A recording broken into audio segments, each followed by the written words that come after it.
Welcome to the Shri Shyam group of education. अपने study कर रहे थे solid state unit first, chemistry first और 12th क्लास, और अपने ने स्टडी कर ली थी क्लासिफिकेशन ऑफ सॉलिड स्टेट। मैंने तुम्हें बताया था, मैं थोड़ा रिपीट करता हूँ फिर आगे बात से चलते हैं अपने। The classification of solid state, the solid state divide into types. First is based on nature of molecular forms and second is arrangement of molecules या particles।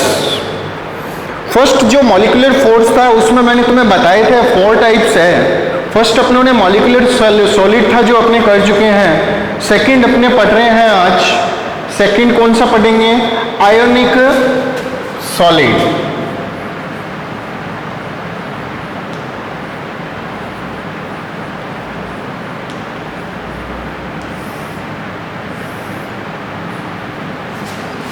सबसे पहले अगर मैं यहाँ पे आयोनिक सॉलिड की बात करूँ तो फर्स्ट ऑफ ऑल अपने को ये पता होना चाहिए आयोनिक क्या होता है। आयोनिक बॉन्ड प्रेजेंट होता है जिस सॉलिड में, उस सॉलिड को अपने क्या बोलते हैं? Ionic solid.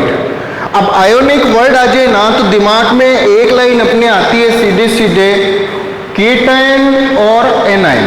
तो सीधा सा कहने का मतलब है अगर इस सॉलिड की अपने फॉर्मेशन की बात करें तो इस सॉलिड का फॉर्मेशन किससे होता है? सॉलिड केटायंस और एनाइन से। सेकंड बात ध्यान से सुनना, अगर मैं यहाँ पे कॉन्स्टिट्यूएंट पार्टिकल की बात करूँ आयनिक सॉलिड में तो मैं कह रहा हूँ पॉजिटिव नेगेटिव आयन होते हैं, पॉजिटिव नेगेटिव आयन होते हैं। तो इसमें जो कॉन्स्टिट्यूएंट पार्टिकल होगा वो क्या होगा? आयन ही होगा।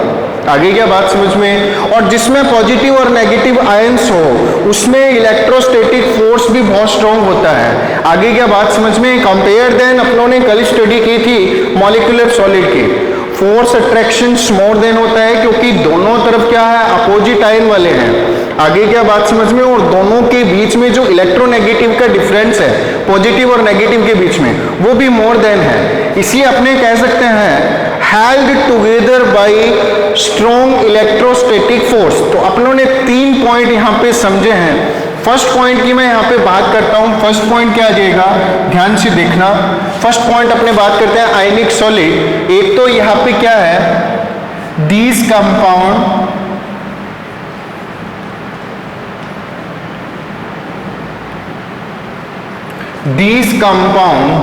form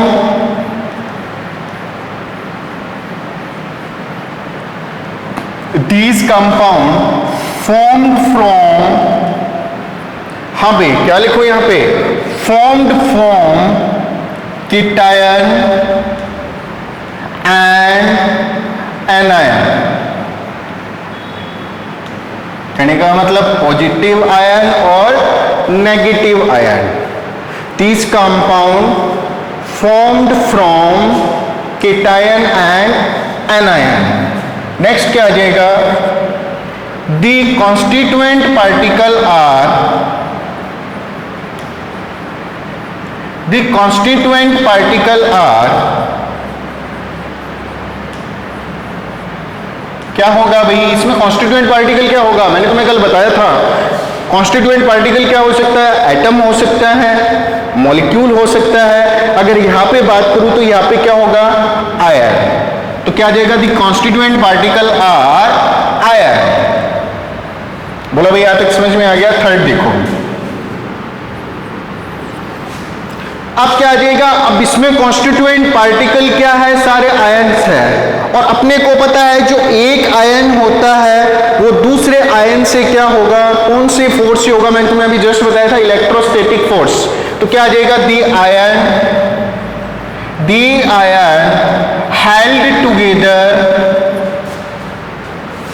held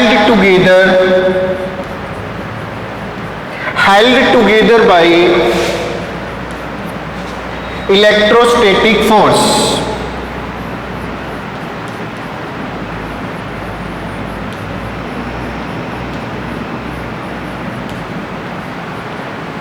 held together by electrostatic force। अब अपने को यहाँ पे क्या दिख रहा है? एक तो पॉजिटिव आयन है और सेकंड कौन सा आयन है? Negative ion. तो due to this positive and negative ion we can say these compound are shows polar natures। तो फोर्थ नंबर अगर इसमें करेक्टर्स की बात करें तो ये क्या शो करता है, पोलर नेचर शो करता है।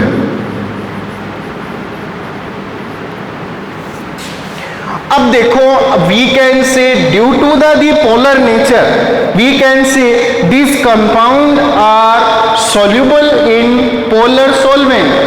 polar solvent means like as water, so we can say these solid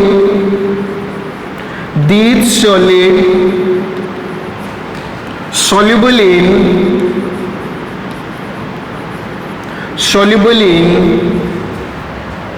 polar solvent।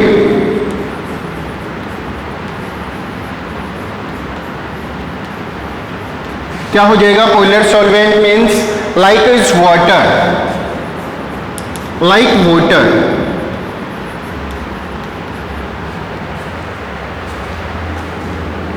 अब नेक्स्ट देखो, मोस्ट इंपोर्टेंट लाइन है यहां पे।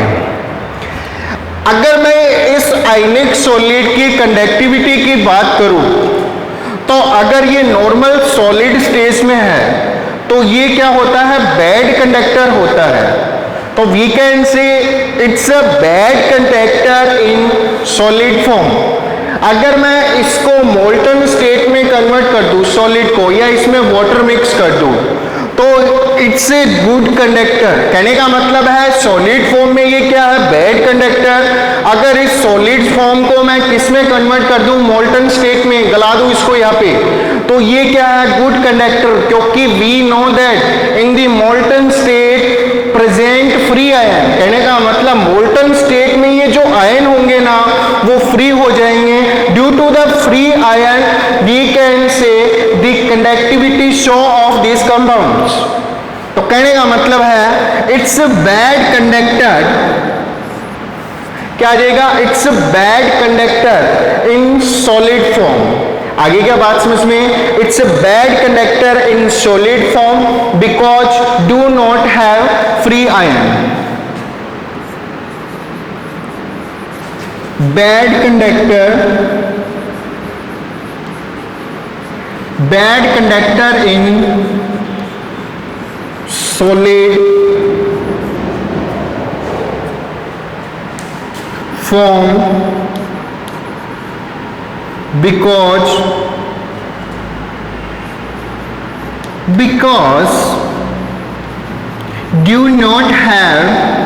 because do not have free ion।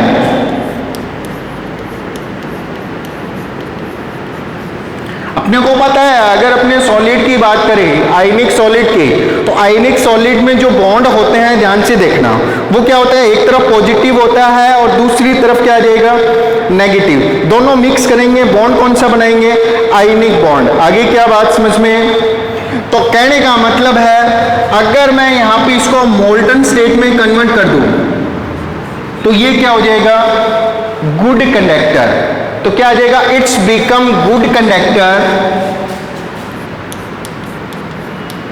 It's become good conductor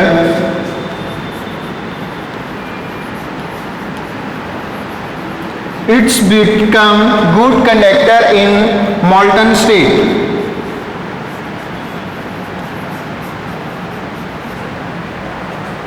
molten state. आगे क्या बात समझ में, ये हो गए अपने यहाँ पे इसके सारे कंप्लीट। अब देखो थोड़ी नॉर्मल फिजिकल करैक्टर के बारे में और बात करें इसके। अब मैं कह रहा हूँ इसमें स्ट्रॉन्ग इलेक्ट्रोस्टैटिक फोर्स है, तो इसके बेनिफिशियल से अपने कह सकते हैं इसमें क्या होता है, ड्यू टू द क्या आ जाएगा, स्ट्रॉन्ग इलेक्ट्रोस्टैटिक फोर्स। एक तो ये क्या होता है, हार्ड। तो 7 नंबर लिखिए क्या करैक्टर, 7 नंबर क्या आ जाएगा, हार्ड। और ये टूट भी सकता है, ब्रेक भी कर सकते हैं, एंड क्या आ जाएगा, ब्रिटल।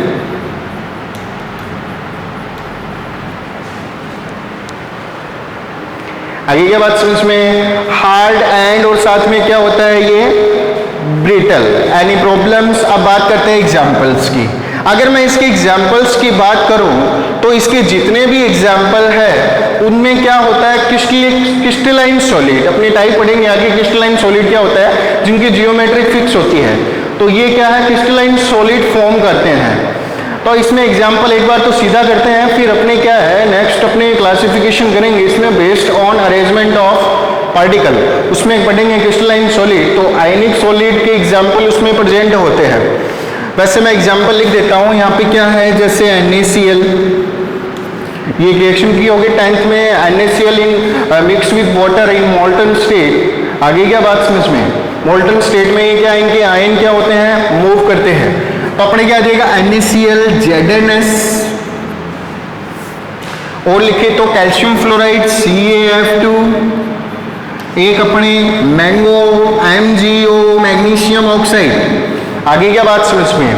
एक चीज और बता देता हूं, अगर अपने इसकी स्ट्रक्चर्स की बात करें ना, तो इसकी स्ट्रक्चर्स में जो नेगेटिव होते हैं वो surrounded by the positive charge, and जो पॉजिटिव होते हैं वो किससे सराउंडेड होते हैं, नेगेटिव से।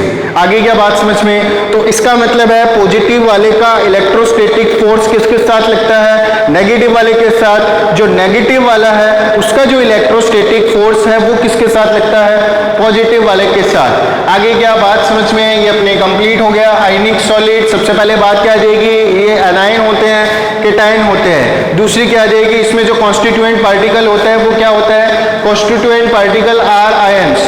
नेक्स्ट क्या बात आ जाएगी, the ion held together by electrostatic force, polar nature show करता है। और due to polar nature we can say क्या आ जाएगा, due to polar nature this solid soluble in polar solvent like water, bad conductor in solid form because do not have free ions, it's become good conductor in molten state. 7 क्या आ जाएगा, hard and brittle, for example NaCl ZnS CaF2, और next क्या आ जाएगा MgO। Next चलते हैं अपने नेक्स्ट, करें क्लियर। देखो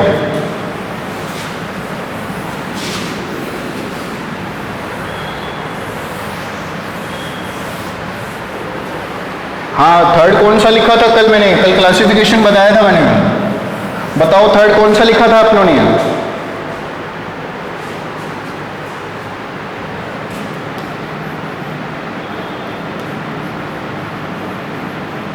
मेटालिक सॉलिड, कौन सा पार्ट आ जाएगा अपने, थर्ड पार्ट। किसका थर्ड पार्ट आ जाएगा अपने, किसका third part, based on nature of intermolecular force. अब देखो बात ध्यान से समझते हैं इसकी। इसमें होता क्या है, आपको पता होगा नॉर्मल जो मेटल होता है वो इलेक्ट्रॉन रिजेक्ट करता है। कहने का मतलब है नॉर्मल मेटल होता है, जैसे M है, मैंने बोल दिया M, ये समझाने के लिए थोड़ा बेसिक बता रहा हूं। अब मान लो ये किसी N इलेक्ट्रॉन को रिजेक्ट कर दे, तो यहाँ पे क्या आ जाएगा M+, ठीक है, प्लस N है, मतलब पता नहीं है कितने इलेक्ट्रॉनों को रिजेक्ट किया, क्योंकि यहाँ पे भी सुपोज किया अपनों ने, और यहाँ पे लिख दिए इलेक्ट्रॉन। चलो एक इलेक्ट्रॉन रिजेक्ट किए, इधर की तरफ आ जाएगा M+। अब क्या होता है, ये वाला जो M+ होता है ना, इसको अपने बोलते हैं कर्नल।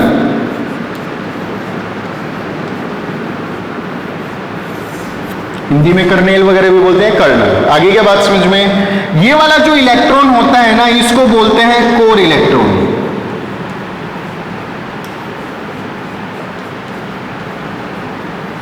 पहले थोड़ा बेसिक बता रहा हूं, फिर अपनी ये टॉपिक करेंगे।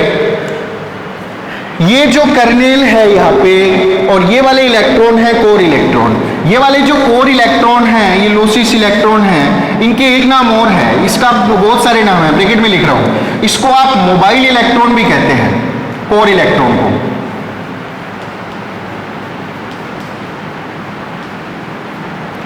और इस मोबाइल इलेक्ट्रॉन को अपने फ्री इलेक्ट्रॉन भी कहते हैं।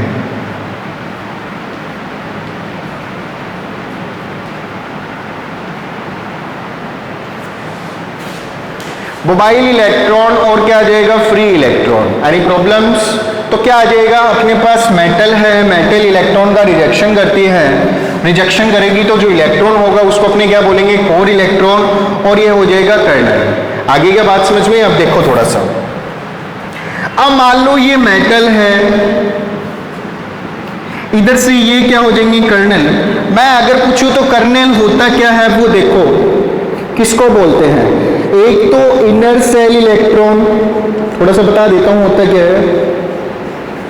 Inner cell electron plus nucleus,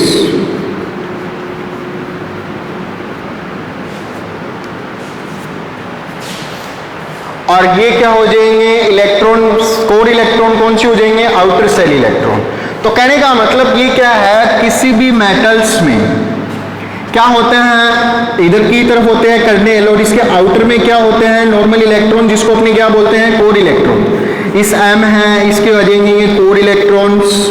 आगे क्या बात समझ में, मान लो ये एम है, इसके ये हो जाएंगे कोर इलेक्ट्रॉन्स, ये कोर इलेक्ट्रॉन्स, ये एम आ जाएगा, ये कोर इलेक्ट्रॉन्स, ये इधर की तरफ कोर इलेक्ट्रॉन्स।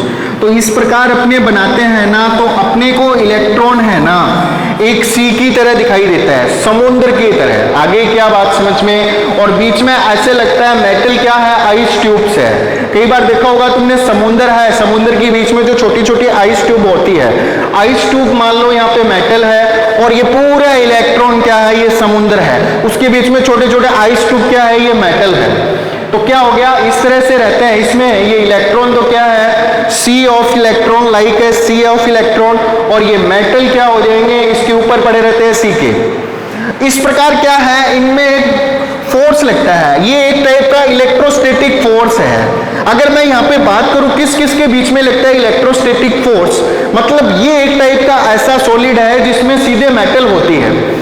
अगर बात करें तो मेटल मेटल से कैसे अटैच है, क्योंकि मान लो मेरे पास आयरन की रोड है, ये सपोज करो आयरन की रोड है, इसमें एक एफई तो नहीं है, बहुत सारे एफई है यहाँ पे, तो वो सारे एफई किससे जुड़े हुए हैं, ये वाले जो कोर इलेक्ट्रॉन है, और ये M प्लस है, और ये इलेक्ट्रॉन, इनके बीच में एक टाइप का स्टैटिक फोर्स लगता है, जिससे ये पूरा सॉलिड बनाते हैं। आगे क्या बात समझ में, इस इलेक्ट्रॉन की खास बात क्या होती है, जब भी इसमें इलेक्ट्रिकल फील्ड अपने अप्लाई करते हैं, तो यहाँ पे इलेक्ट्रॉन क्या होते हैं, लोअर पोटेंशियल से क्या होते हैं, हायर पोटेंशियल की तरफ फ्लो करते हैं। और आपने पढ़ा होगा सेल में, अपनों ने रेडॉक्स में पढ़ा होगा, when the electron follow on lower potential to high potential form क्या आ जाएंगे, क्या करते हैं अपने, क्या फॉर्म करते हैं, उसके जो जस्ट अपोजिट क्या होते हैं, जस्ट अपोजिट क्या फ्लो होती है, करंट। इलेक्ट्रॉन फ्लो के जस्ट अपोजिट क्या होती है, करंट फ्लो होती है।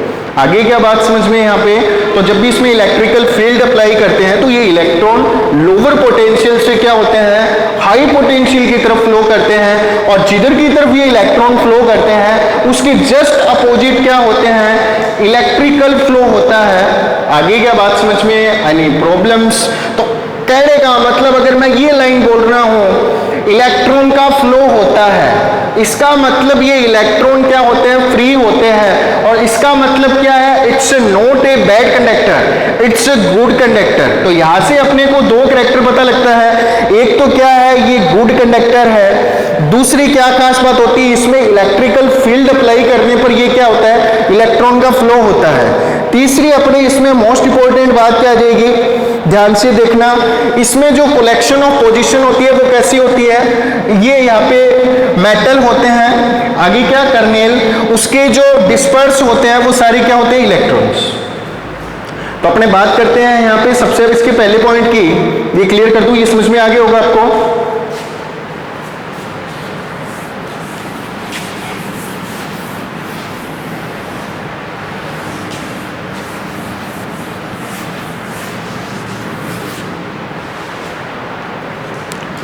सबसे पहले पहला पॉइंट, इनमें मेटेलिक सॉलिड, ये सारे पॉइंट मैंने समझा दिए आपको, अब लिख रहा हूं, इनमें मेटेलिक सॉलिड,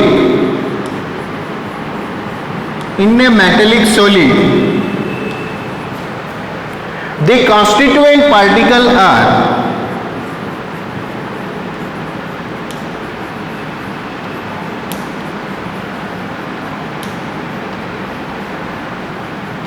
क्या होगी कॉन्स्टिट्यूएंट पार्टिकल, बताओ मुझे। मैंने तुम्हें बताया था यहाँ पे क्या हो रहे हैं, आयन तो हो रहे हैं, मगर कौन से आयन हैं, अभी बताया था ना एग्जाम्पल लेके, कौन से आयन होते हैं इसमें, ये तो चलो इलेक्ट्रॉन है, तीन चीजें हो सकती है, मैंने तुम्हें बताया था कॉन्स्टिट्यूएंट पार्टिकल, एटम, मॉलिक्यूल और आयन।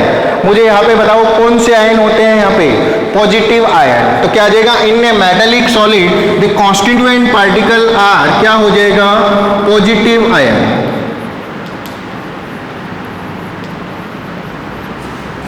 क्या हो जाएगा, पॉजिटिव आयन। अब देखो इसमें होता क्या है, इसके अंदर पॉजिटिव आयन इकट्ठे रहते हैं, तो क्या आ जाएगा, in a metallic solid, in a metallic solid, in a metallic solid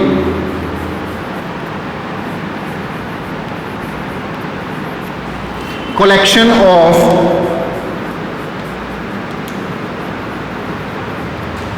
positive ion,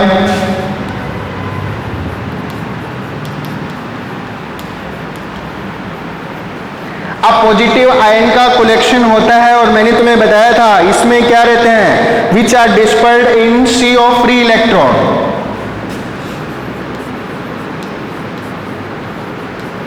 which are dispersed in sea of free electrons.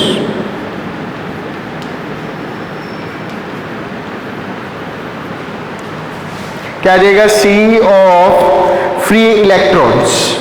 Diagram मैंने तुम्हें बताया था, ये देखो ऐसे इलेक्ट्रॉन, ये चारों और आगे क्या, इन दोनों के बीच में इलेक्ट्रोस्टैटिक फोर्स लगता है। अब नेक्स्ट देखो, ये क्या होते हैं, गुड कंडक्टर होते हैं, तो क्या आ जाएगा, it's a good conductor.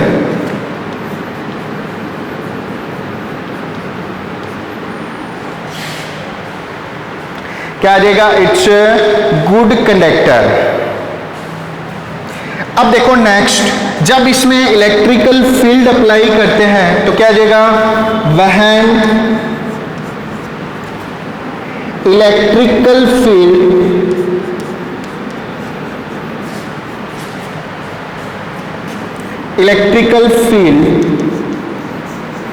applied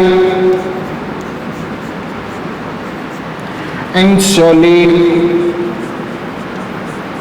बताओ क्या होगा जब इसमें इलेक्ट्रिकल फील्ड अप्लाई करेंगे, क्या हो जाएगा, दिस फ्री इलेक्ट्रॉन, क्या आ जाएगा, this free electron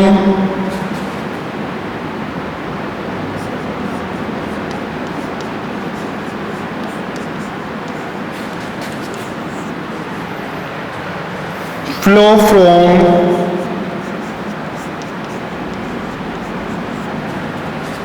lower potential to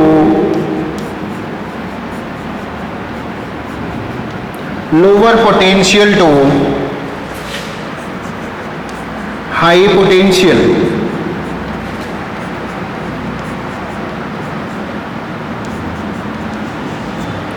मैंने तुम्हें बताया था इलेक्ट्रॉन का फ्लो कहाँ पे होता है, लोअर पोटेंशियल से क्या हो जाएगा, हाई पोटेंशियल। आगे क्या, अब इलेक्ट्रिकल करंट कहाँ से स्टार्ट होगा, electrical current starts from opposite of flow. मेरी बात समझ में आ गई क्या, ये अपने हो गया मेटेलिक सॉलिड। एनी प्रॉब्लम्स, कुछ पूछना है? अब अपने नेक्स्ट एक एग्जांपल से और बताता हूं तुम्हें क्या होता है metallic solid. Can I clear, समझ में आ गया? It a metallic solid to constitute particle are positive ions.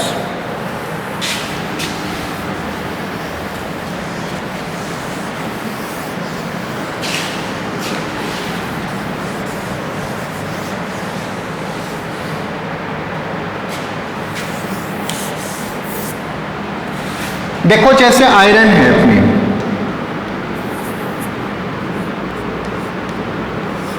अगर मैं आयरन के आउटर इलेक्ट्रॉनिक कॉन्फ़िगरेशंस की बात करूं तो क्या होता है, इसमें 4s में 2 इलेक्ट्रॉन और 3d में कितने आ जाएंगे, 6 इलेक्ट्रॉन।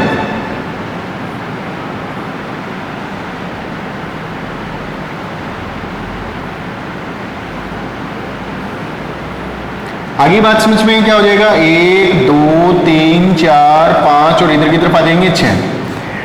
अब यहाँ पे देखो कर्नेल में कौन आएगा यहाँ पे, ये इनर सेल वाले इलेक्ट्रॉन कहाँ पे आएंगे, 3s3p वाला, ये Fe के कौन से आ जाएंगे, कर्नेल। अब आउटर सेल इलेक्ट्रॉन कौन से है इसमें, ये 4 इलेक्ट्रॉन, तो क्या हो जाएगा Fe के ये 4 इलेक्ट्रॉन्स।